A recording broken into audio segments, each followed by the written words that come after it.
सही बता रहा हूँ, बहुत अच्छा है। Good morning.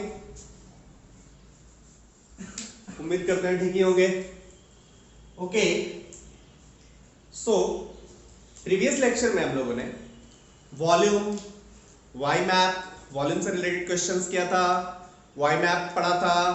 मतलब एक से आप mole is the central point और वहां से सारे टाइप के क्वेश्चंस डिस्कस किए थे, हाउ टू सॉल्व क्वेश्चंस, ये डिस्कशन हम लोगों ने किया था। उसके बाद हम लोग आए थे वेपर डेंसिटी पे। वेपर डेंसिटी का इन डिटेल स्टडी किया था। Vapour density molecular weight by 2 कब होता है कब नहीं होता है, ये सब स्टडी किया था।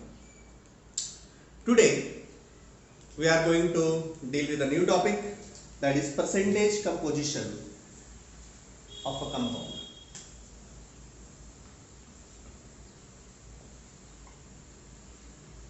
परसेंटेज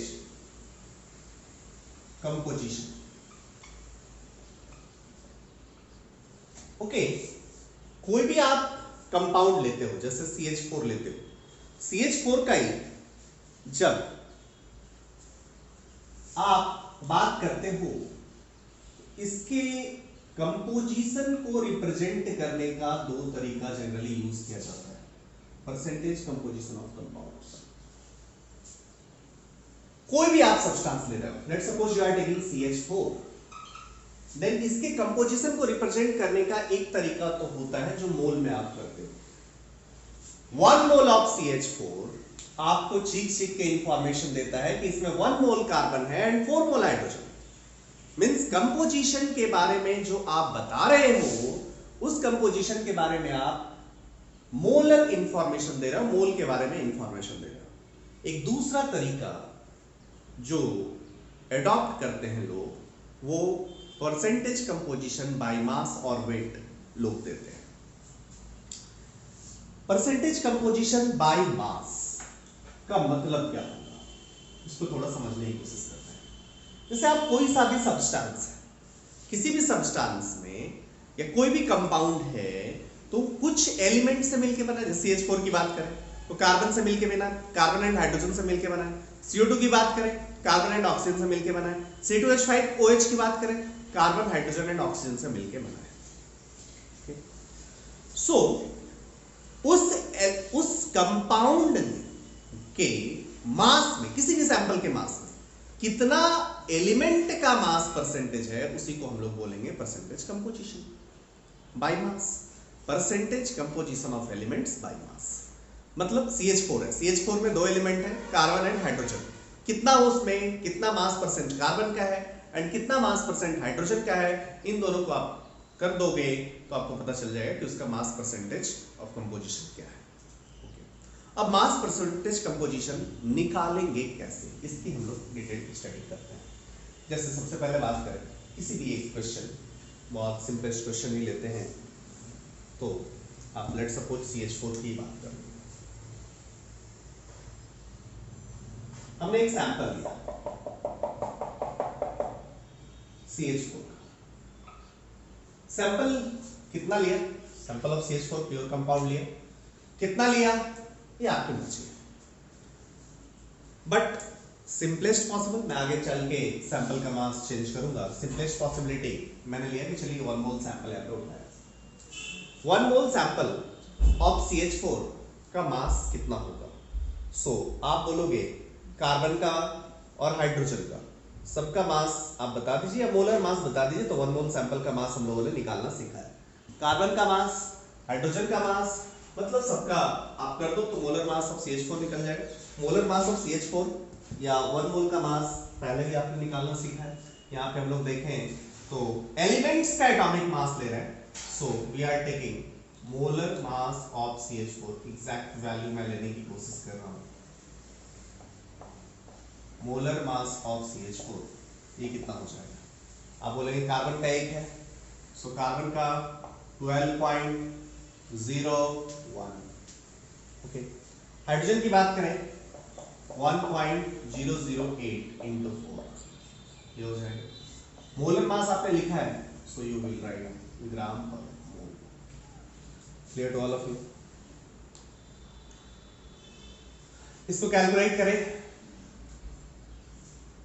ये आ जाएगा 12.01 प्लस 4.032, इसको ये करें, ये आ जाएगा 16.042 ग्राम per mole. This is the molar mass of CH4. If it is molar mass of CH4, then आप बोलोगे एक मोल आपने यदि CH4 लिया है तो इसका मास 16.042 ग्राम होगा। In 1 mole of CH4 if you have taken, then mass will be 16.024. मतलब मैंने एक सैंपल लिया जिस सैंपल में 1 मोल CH4 था और you will say in 1 mole CH4 it was 16.042 gram CH4। सो आपके पास जो सैंपल है इसमें 1 मोल CH4 है, या उसी में आप एडिशनल बोलो कि आपके पास 16.042 ग्राम CH4 है। सो आगे अब आपको परसेंटेज कंपोजिशन ऑफ एलिमेंट्स निकालना है। आपके पास क्या है, मास ऑफ सैंपल बात करें, मास ऑफ सैंपल में क्या है 1 mole CH4 equals to what 16.042 ग्राम, इतना मास है। इसमें कार्बन एलिमेंट का मास कितना है, आप बोलोगे इन 1 mole CH4 1 mole carbon is present, so mass of carbon की यदि बात करें ये कितना हो जाएगा, आप बोलोगे मास of carbon will be 12.01 gram. Clear? Because in 1 mole CH4 1 mole carbon is present. If 1 mole carbon is present, or you will write 1 mole into 12.01 gram per मोल, है ना, मोल कैंसिल हो गया, दैट इज 12.01 ग्राम। मैं एक क्वेश्चन को पूरा detail लिख रहा हूं, कैसे लिखना है उसके बाद आप खुद ही कर लेंगे। नाउ नेक्स्ट बात करें percentage, mass percent of carbon, ये क्या है, आप बोलोगे टोटल मास कितना है सैंपल में 16.042 ग्राम, बोलो मास ऑफ कार्बन कितना है 12.01 gram. So mass of the element divided by mass of the sample into 100, यही कर दोगे तो आ जाएगा कि नहीं आ जाएगा, बोलिए भाई। सो मास परसेंट ऑफ कार्बन यदि बोलना है आपको तो आप बोलोगे कि मास ऑफ कार्बन उसमें निकल गया, टोटल मास निकल गया, mass of carbon divided total mass into 100 कर दिया, that will give you mass percent of carbon. So इसको आप यदि सॉल्व करें then what you will get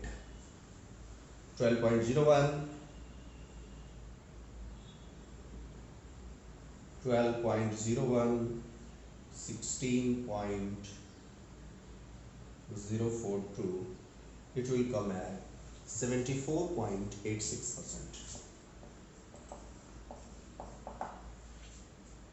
clear है। बस हम हाइड्रोजन की बात करें,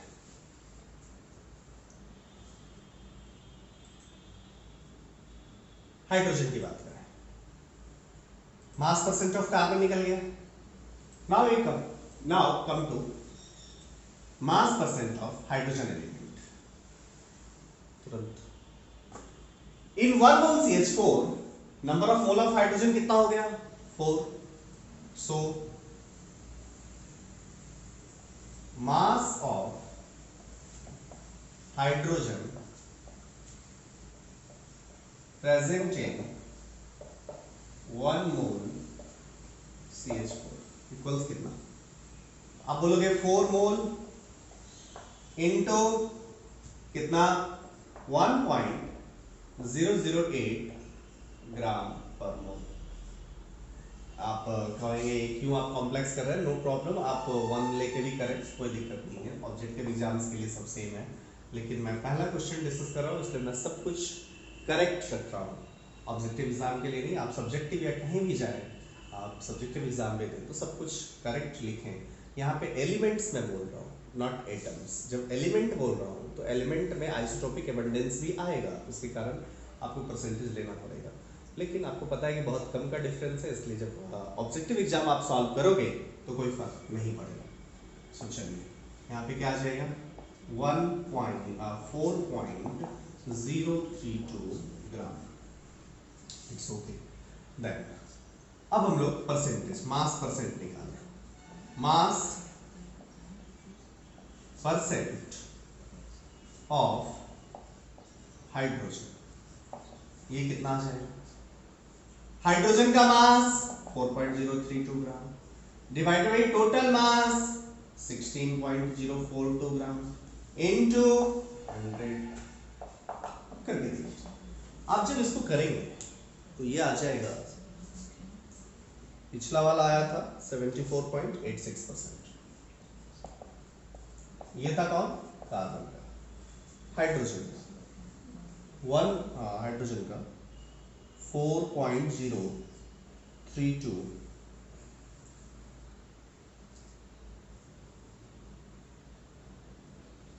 या 25.14%।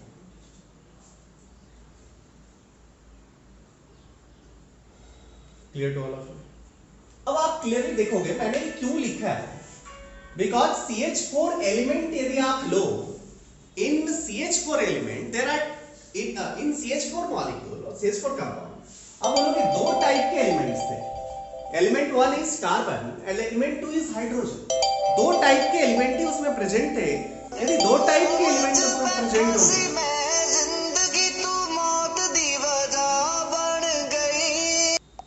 एलिमेंट 1 कार्बन है जिसका की परसेंटेज 74.86% है, एलिमेंट 2 हाइड्रोजन है 25.14% है। ये आप इन दोनों को ऐड करो तो 74.86 plus 25.14 it will give you 100%। सो यदि आपको चेक करना हो, यदि इस टाइप के क्वेश्चन आपने किया तो आपको चेक करना हो तो एक बार चेक कैसे करेंगे? चेक कैसे करेंगे? मान लो 3 एलिमेंट, 4 एलिमेंट, 5 एलिमेंट, 6 एलिमेंट, जितने भी एलिमेंट हो आप सबका परसेंटेज करोगे तो टोटल आपका 100 आना चाहिए। यदि 100 नहीं आया है मतलब आपका कहीं ना कहीं कुछ एरर है, क्योंकि भैया आपने टोटल मास जब लिया तो टोटल मास तो उसके एलिमेंट्स के मास के सम के इक्वल ही होगा ना।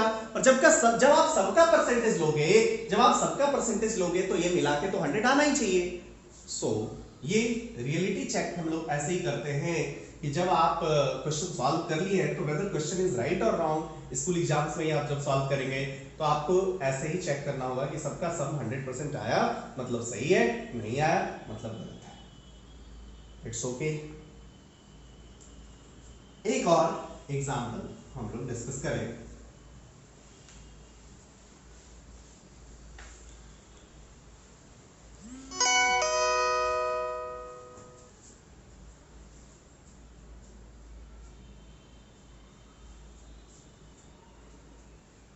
Let's suppose now in place of CH4 we have taken C2H5OH. What will happen then? C2H5OH का आपने सैंपल लिया, चलिए इसका मास परसेंट ऑफ ईच एलिमेंट हम लोग निकालते हैं। फिर वही काम किया, 1 मोल लिया, 5 मोल लिया, कोई दिक्कत नहीं है। पिछले क्वेश्चन में 1 मोल लिया था ना, इस क्वेश्चन में चेंज करते हैं 5 मोल, 10 मोल, जो भी लेंगे, 1 मोल लो, 10 मोल लो, अपने गर्लफ्रेंड का डेट ऑफ बर्थ लो, जो मतलब वो ले लो यार, जो भी ले। चलो लेट अस सपोज मैं आपको 5 मोल लिया, ओके 5 मोल C2H5OH का सैंपल लिया। अब चलिए मास ऑफ सैंपल हो सकता है, मास ऑफ 5 मोल C2H5OH कितना? आप बोलोगे 1 मोल का मास पहले निकाल लें, वही कार्बन का 12.01, हाइड्रोजन का 1.08 एंड ऑक्सीजन का 16 करके 47 पॉइंट क्या C2H5OH का 46.07, सो ये आ जाएगा 46.07 इंटू 5 ग्राम, ठीक है। और मास परसेंट ऑफ कार्बन निकालना है। चलिए कार्बन का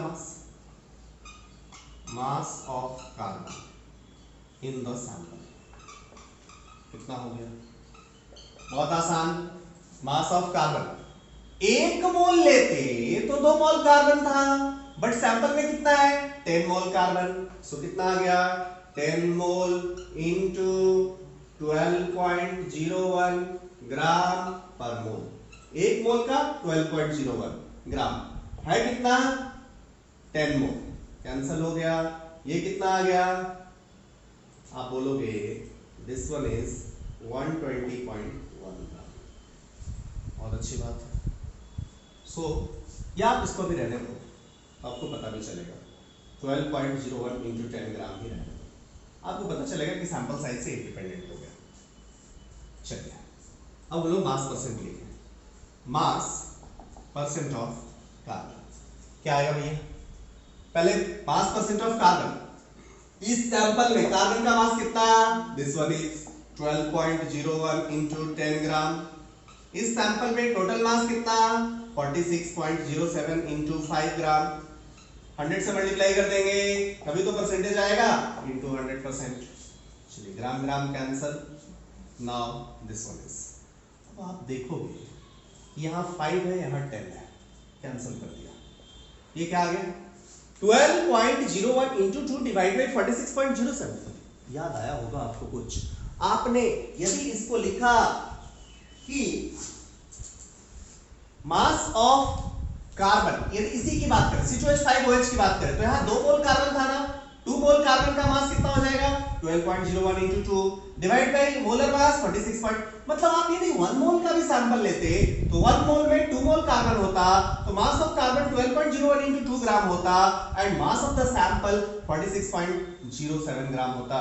सो 1 मोल का भी सैंपल आप लेते तो यही कैलकुलेशन आता, 5 मोल का भी सैंपल लिए तो यही कैलकुलेशन आता, यदि आप 10 मोल का भी सैंपल लेते तो 46.07 इंटू 10 होता और 10 मोल में 20 मोल होता, सो यहाँ पे 12.01 इंटू 20 ग्राम आता, सो अगेन आप कैंसिल करते और फिर ये यही आता। सो आप सैंपल साइज 1 मोल लीजिए, सैंपल साइज 5 मोल लीजिए, सैंपल साइज 10 मोल लीजिए, कोई फर्क नहीं पड़ता, अंडरस्टूड और नॉट।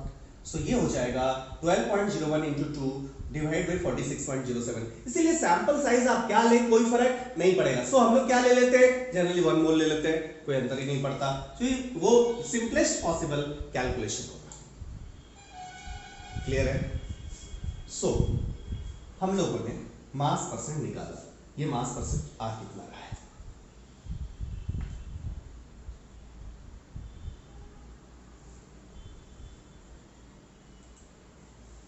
this one is 52.14%, 52.14%।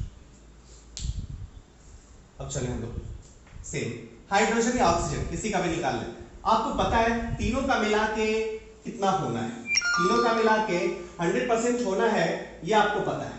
यदि तीनों का मिला के 100% होना है तो सिंपल है कि भैया आप 2 का निकाल लीजिए, तीसरे का 100 से घटा दीजिए, यू कैन ऑब्टेन, जैसे मास परसेंट ऑफ, अब डायरेक्टली हम लोग मास परसेंट ऑफ हाइड्रोजन निकालें, कोई दिक्कत नहीं भैया। हाइड्रोजन का मास कितना 6 into 1.008 gram divide by total mass कितना, आप बोलोगे यहाँ 5 मोल सैंपल लिया था इसलिए 5 मोल में तो 30 मोल हो जाएगा ना, 1 मोल में 6, सो 5 मोल में 30, तो अब जो हम लोगों ने लिया है वही कैरी करें और टोटल मास था 46.07 इंटू कितना 5 कैंसल हो जाएगा इंटू 100% आएगा। यदि इसको आप कैलकुलेट करें 6 इंटू 1.008 डिवाइड बाई 46.07 तो ये आपको दिखाई देगा दिस वन इज 13.13%।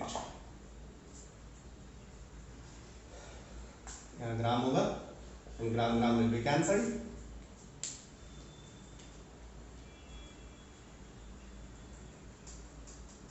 सो अब हम लोग मास परसेंटेज ऑफ ऑक्सीजन निकालने में एबल हैं। हमें पता था कार्बन का निकाला 52.14% आया, हाइड्रोजन का निकाला ये भी आ गया, दोनों का सम करा plus mass percent of oxygen किया 100 आएगा। सो यहां से हम लोग सीधा ऑक्सीजन का भी मास परसेंट निकाल सकते हैं। एज वी नो, मतलब आप सब्जेक्टिव एग्जाम में लिखेंगे तो यहाँ के बाद लिखेंगे as we know that there are 3 elements in C2H5OH, if there are 3 elements hence mass percent of each element will be sum of mass percent of each element will be 100, hence mass percent of oxygen will be 100 minus mass percent of carbon minus mass percent of hydrogen. वहां से आप निकाल सकते हैं. So what you will say, if यहाँ के बाद हमें mass percent of oxygen define करना है, तो इतना कैलकुलेशन करने की जरूरत नहीं है. जितना हमने कैलकुलेशन किया है उसी को जस्ट मॉडिफाई करेंगे, तो हम लोग बोलेंगे mass percent of oxygen equals to 100 minus mass percent of carbon minus mass percent of hydrogen. What will happen then? 100 minus mass percent of carbon कितना आया था? 52.14% आया था. mass percent of hydrogen कितना आया था? आप बोलोगे 13.14% आया था, 13.13% आया था, 13.13% आया था. घटा दीजिए, you can obtain, आपको ये जो वैल्यू दिखाई देगा वो 34.73% दिखाई देगा. वन मेथड ऑक्सीजन का यहाँ से मुझे लगता है कि कम कैलकुलेशन मिलेगा. एक दूसरा मेथड भी हो सकता है. दूसरा मेथड क्या हो सकता है? मास परसेंट ऑफ ऑक्सीजन निकालना है, कुछ दिक्कत नहीं. मास ऑफ ऑक्सीजन निकालिए सैंपल में. मास ऑफ ऑक्सीजन कितना? यहाँ 1 मोल में क्या दिख रहा है? 1 मोल में 1 मोल ऑक्सीजन है. सो कितना मोल का आपने सैंपल लिया था? You have taken 5 mole sample. So total mass of oxygen कितना हुआ? 5 इंटू कितना कितना जल्दी बोलो, 5 इंटू 16 ग्राम हुआ. टोटल मास कितना था? 47.02 इंटू 5 था, बोलिए इंटू 100 हो जाएगा कि नहीं? आपका 5 कैंसिल हो जाएगा. Means calculation will be 16 divide by 46.07, sorry 47.02 मैंने लिखा है, 46.07 ये आया था, और into 100 that will give you 34.33%. इस तरीके से भी करें तो यही आएगा, बट इस तरीके में ज्यादा कैलकुलेशन, क्योंकि पहले मैंने 2 कैलकुलेशन ये कर लिया है, सो जस्ट हमें एक डिफरेंस लेना होगा. इस पचड़े में पढ़ने की कोई जरूरत नहीं है. सो इस तरीके से हम लोग percentage composition of elements in the compound, percentage composition of elements in the compound, percentage composition of compounds किसका? एलिमेंट्स का निकालते हैं. Clear to all of you? So we will solve next category questions.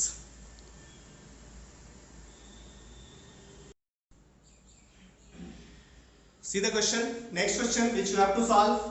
The percentage by mass of nitrogen for a compound is found to be 46.7%. Which of the following could be the species?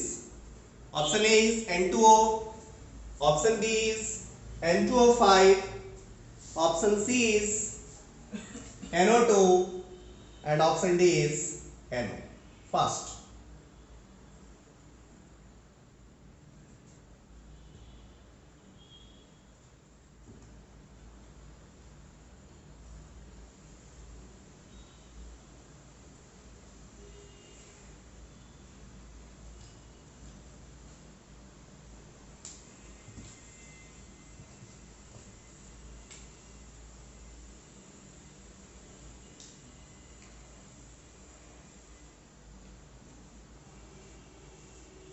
चलिए जल्दी जल्दी कैसे सोचेंगे? अरे भैया सबका निकाले, सबका मास परसेंट निकालेंगे, सब सारे ऑप्शंस में मास परसेंट ऑफ नाइट्रोजन निकालेंगे ना.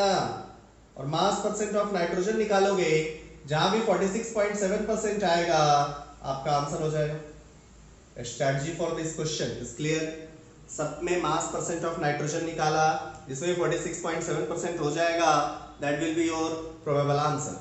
लेकिन आप इसमें कैसे डील कर रहे हो? CL solution. पहले में मास परसेंट निकाला, किसमें? N2O में. N2O में मास परसेंट, नाइट्रोजन का 14, ऑक्सीजन का 16. 14 आपने 1 मोल N2O लिया, फिर उसी तरह से 1 मोल N2O लिया, मतलब नाइट्रोजन का 14 into 2 28, ऑक्सीजन का 16 44 हो गया. सो नीचे 44, total mass 44, mass of sample 44 gram, nitrogen का मास 28 ग्राम, 28 ग्राम बाय 44 ग्राम इनटू 100, यही आया ना. यहाँ पे देखा. अब इसमें कुछ लोग पूरा सॉल्व करेंगे. हाँ, आपको सॉल्व करने से ज्यादा मार्क्स मिल जाएंगे. ऑब्जेक्टिव एग्जाम 4 मार्क्स का, आपको 8 मार्क्स देगा, ठीक है, क्योंकि 2 क्वेश्चन आपने कर लिया ना. सो आपकी ये बहुत बड़ी बेवकूफी होगी यदि आप इसको सॉल्व करते हैं. ये सीधा दिख रहा है कि भैया इसका हाफ होता है 22 और हाफ से ज्यादा है जबकि परसेंटेज हाफ से कम है। सो आप इसको यदि सॉल्व कर दे तो पूरा बेवकूफी काम आप कर रहे हो। आप खत्म करो यार, ये ऑप्शन नहीं होने वाला है। हमें हाफ से थोड़ा कम चाहिए और हाफ से आप ज्यादा ले रहे हो, तो खत्म हो गया ना।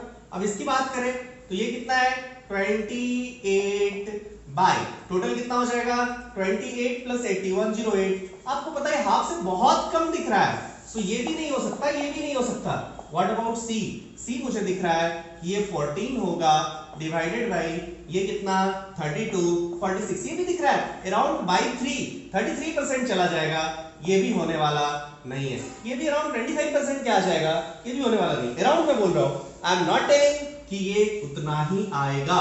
नेक्स्ट इसकी बात करें NO की, तो ये कितना 14, ये कितना 16, टोटल कितना 14 बाई 30, हाफ कितना 15। देखो तो हाफ से बहुत क्लोजर है, ये हो सकता है। आप चेक करो यही होगा, इससे ज्यादा और कोई होने वाला नहीं है। सो आप पूरा यदि सॉल्व करेंगे then it will be time taking. So इसको सीखना है, how to tackle objective questions fastly. ये कोई दो टाइप के बच्चे यहाँ पे होंगे। एक बच्चा वो जो जस्ट इस ढंग से टैकल करके ये आंसर निकाल लिया, दूसरा ये जो पूरा सॉल्व किया चारों में, और ऑप्शन ये है डी वाला दिया, मतलब 3 ऑप्शन और उसको पूरा चेक करना पड़ा। तो ये टाइम वेस्ट कराने का एक तरीका हो सकता है। स्मार्टनेस आपका इसमें है कि इसमें आप ऑप्शन एलिमिनेट कर देते हो। This is option elimination technique जो आपको यूज करना चाहिए ऑब्जेक्टिव एग्जाम के लिए। Okay to all of you, आपको क्वेश्चन पूरा मैच करके करने से मार्क्स ज्यादा नहीं मिलने वाला है। किसी भी तरीके से जो आंसर तक रीच किया है उसको 4 मार्क्स ही मिलेंगे। क्लियर है?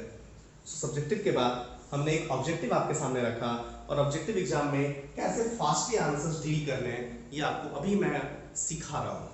मोर कॉन्सेप्ट में मैं आपको सिखा रहा हूँ, बार सिखा रहे हैं।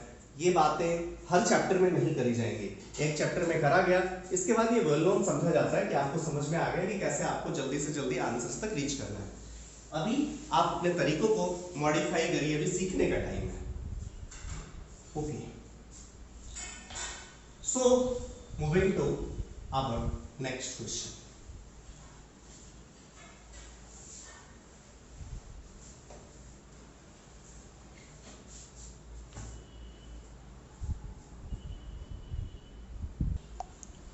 Okay, students, now you have question. Hemoglobin is the protein that transports oxygen in mammals. Hemoglobin is 0.347% Fe by mass, and each hemoglobin molecule contains 4 Fe atoms. Calculate the molar mass of hemoglobin. Hemoglobin is the protein that transports oxygen in mammals. Hemoglobin is 0.347% Fe by mass, and each hemoglobin molecule contains 4 Fe atoms. Calculate the molar mass of hemoglobin. इस question को हमें solve करना है। चलिए, बहुत easy. कैसे करेंगे? एक हेमोग्लोबिन है,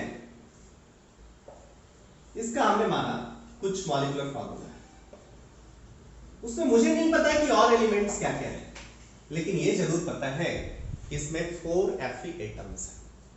it's okay, you have 4 Fe atoms. Now you have to calculate molar mass of this haemoglobin. मैं मान लेता हूं, let molar mass of haemoglobin is H में रिप्रेजेंट करो,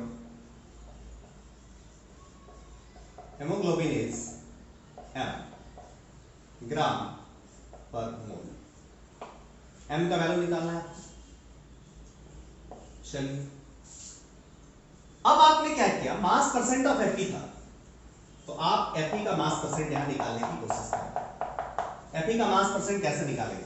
ऑब्वियसली Fe 4 एटम्स है, mass of Fe divide by mass of sample. मैंने क्या किया, मास ऑफ सैंपल 1 मोल हेमोग्लोबिन लिया यहां पे। यदि 1 मोल हेमोग्लोबिन लिया, मास कितना m gram, mass of sample equals capital M gram. Okay, उसके बाद उसमें 4 Fe है, mass of Fe equals to कितना हो गया 4 into mass of Fe। Mass of Fe एक का अराउंड 56, एटॉमिक मास दिया होना चाहिए, चलिए अभी मैं दे रहा हूं 46 ग्राम पर मोल। यहाँ पे कितना आ गया 4 मोल, मोल से mole cancel, this one is 224 gram. Okay, mass of Fe आ गया, percentage Fe, percentage mass of Fe कितना 224, mass of Fe 224 gram sample में, मोलर मास m ग्राम, मतलब सैंपल का mass m gram into 100। Okay, this should be equals to what, this should be equals to 0.347। यहां से हम लोग m calculate कर सकते हैं। आप कहोगे या we can calculate m from here, वो क्या आएगा,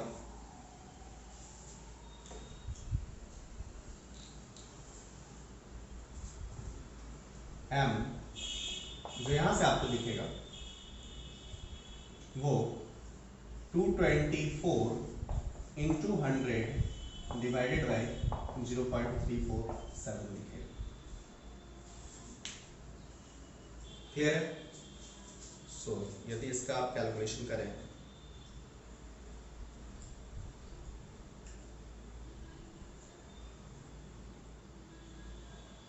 (644)5.53, so answer is molar mass of hemoglobin is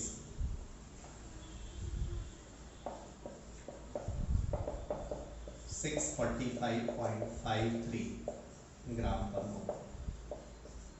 This will be the answer. Clear है? Moving to next question. ये क्वेश्चन सबको क्लियर होना चाहिए। नेक्स्ट क्वेश्चन में हमने जस्ट Fe का जैसे 4 आइटम था, इसी को थोड़ा सा एक कलाकारी किया, थोड़ा एक चेंजेस किया। क्या है अब देखिएगा,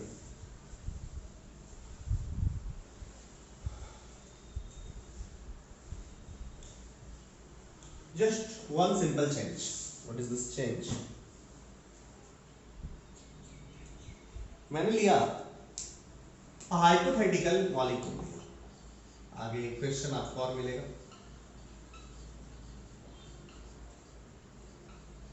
hypothetical molecule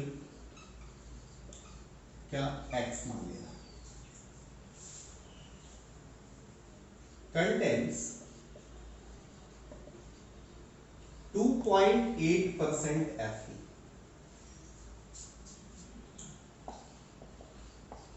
by mass. Okay. Calculate minimum molar mass of hypothetical compound X. Minimum molar mass आपको निकालना है, बहुत इजी, इसमें भी आपका कोई लोचा नहीं होना चाहिए। कैसे? हाइपोथेटिकल मॉलिक्यूल X है, 2.8% Fe है, फिर वैसे जैसे पिछले क्वेश्चन में हमने किया था Fe का यहाँ पे कितना, उसमें पहले इसके पिछले वाले क्वेश्चन में पता था Fe कितना है, 4 एटम है, हमें यहाँ पे Fe के नंबर ऑफ एटम्स नहीं पता है। लेट सपोज मैंने Fe के A एटम्स मान लिया, कोई दिक्कत नहीं होनी चाहिए आपको। Fe का A एटम्स माना और दूसरे भी एलिमेंट्स हैं, बट हम लोग उस पे नहीं जा रहे, हमें बस Fe को कंसीडर करना है। Why we are considering only Fe? Since Fe के बारे में इंफॉर्मेशन नोन है, Fe का मास परसेंट दिया हुआ है। चलिए तो मास परसेंट ऑफ Fe हम निकालने की कोशिश करें। मास परसेंट ऑफ Fe कितना हो गया, क्वेश्चन में ये भी दिया हुआ है, atomic mass of Fe is 56. Take atomic mass of Fe 56. Okay, so क्या करेंगे, मास परसेंट निकाला, मास परसेंट किसका, A, Fe का A है इंटू 56 ग्राम होगा, डिवाइड बाई मोलर मास मैंने माना M। ओके, कंपाउंड का मोलर मास M माना इंटू 100, ये परसेंटेज आएगा, इज इक्वल्स टू 2.8% दे रहा है। सो यहां से जो आ गया M का जो एक्सप्रेशन आया वो कितना आ गया, A into 56 into 100 divided by 2.8। Okay, so आपको ये दिख रहा होगा 20 times, so this one is 20 या 2000 into A। अब आप बोलोगे यहां पे दो अननोन है, कैसे निकालेंगे? अरे इसीलिए तो मिनिमम पूछा है तुमसे। जब किसी भी सब्सटेंस का, किसी भी कंपाउंड का आपको मॉलिक्यूलर फार्मूला दिखाई देता है, तो उस मॉलिक्यूलर फार्मूला में until unless non stoichiometric compound ना हो, उसमें क्या होता है कि ये वाला चीज जो होता है वो 2 3 मतलब कोई भी एक होल नंबर होता है। I am taking a whole number, not natural number. Why I am taking a whole number? Because natural number ले लें तो नेचुरल नंबर में तो जीरो भी आ जाएगा, और जीरो मतलब ये है ही नहीं, तो बात खत्म है यार। है ही नहीं तो बात क्यों कर रहे हो फिर? सो यदि वो एलिमेंट है तो वो होल नंबर ही होगा यदि मॉलिक्यूलर फार्मूला है, और यदि होल नंबर होगा तो A का वैल्यू 1 होगा, 2 होगा, 3 होगा, 4 होगा, 5 होगा, कुछ ऐसा होगा। सो मिनिमम मोलर मास यदि बोला जाए तो आप बोलोगे 2000 into 1 होगा। इससे ज्यादा क्या हो सकता है? 4000 हो सकता है, 6000 हो सकता है, 10000 हो सकता है। मतलब क्वेश्चन को थोड़ा चेंज करा जा सकता है आपका। वो मैं नेक्स्ट क्वेश्चन पे आ रहा हूं कि क्या यहाँ के बेसिस पे एक चेंज लिया जा सकता है। सो यहां इस क्वेश्चन के लिए मिनिमम मोलर मास बोला है, एंड मिनिमम मोलर मास बोला है, सो 2000 into 1 will be answer. So answer will be 2000. Take next question. इसी क्वेश्चन को मैं थोड़ा चेंज करूं।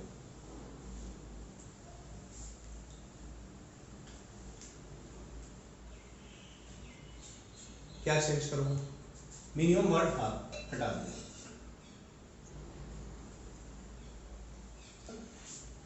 हाइपोथेटिकल सेम रहने दिया। Hypothetical molecule X contains 2%, 2.8% Fe by mass, ये रहने दिया।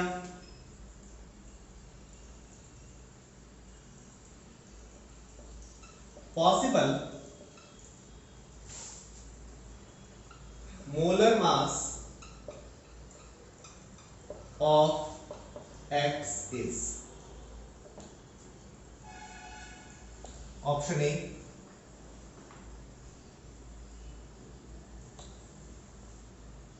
1000 ग्राम पर मोल, ऑप्शन बी 500 ग्राम पर मोल, ऑप्शन सी 6000 ग्राम पर मोल, ऑप्शन डी 7000 ग्राम पर मोल। चलिए अब इस क्वेश्चन को थोड़ा चेंज करके आपके सामने रख दिया। क्या आना चाहिए?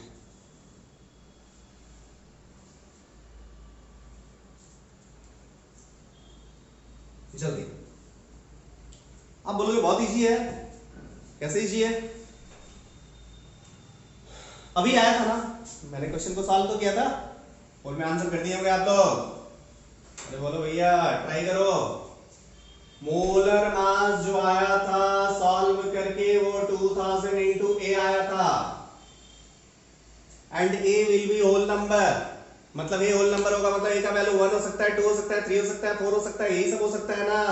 सो 2000 into A 1000 हो सकता है, 1000 के लिए A हाफ हो जाएगा, नॉट पॉसिबल। 1/4 हो सकता है क्या? हाँ, ये गिवन होना चाहिए। नॉन स्टोइकियोमेट्रिक कंपाउंड्स है। नॉन स्टोइकियोमेट्रिक कंपाउंड्स कब पढ़ेंगे? क्लास 11 में लास्ट में सॉलिड स्टेट पढ़ेंगे तो पता चलेगा। ओके, अभी वो नहीं है, मतलब सिंपल होल नंबर रेशियो दिया हुआ है। ओके, सो 2000 into A, ये भी नहीं हो सकता, ये भी नहीं हो सकता, ये A का वैल्यू 3 रखे तो पॉसिबल है, ये नहीं हो सकता। So answer is C. Clear to all of you?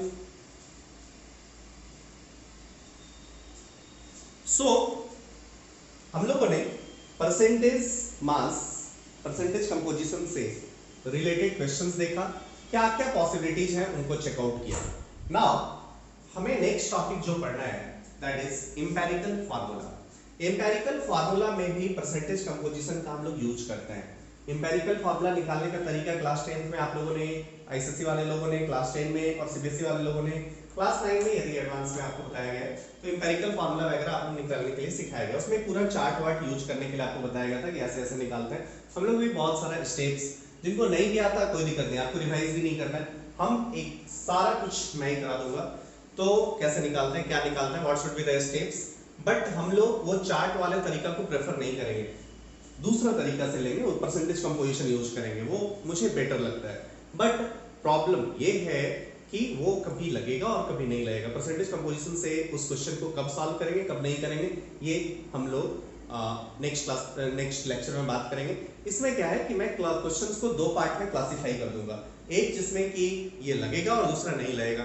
नहीं लगेगा उसमें आपके पास वही मेथड है, और जहां लगे, जहां ये वाला तरीका लग जाएगा वहां पे ऑब्वियसली यही तरीका से सॉल्व करेंगे, आपको सही रिजल्ट देगा हमेशा। So our next topic will be empirical formula. सबसे पहले एम्पेरिकल फॉर्मूला क्या होता है, नहीं होता है, यहाँ से हम स्टार्ट करते हैं।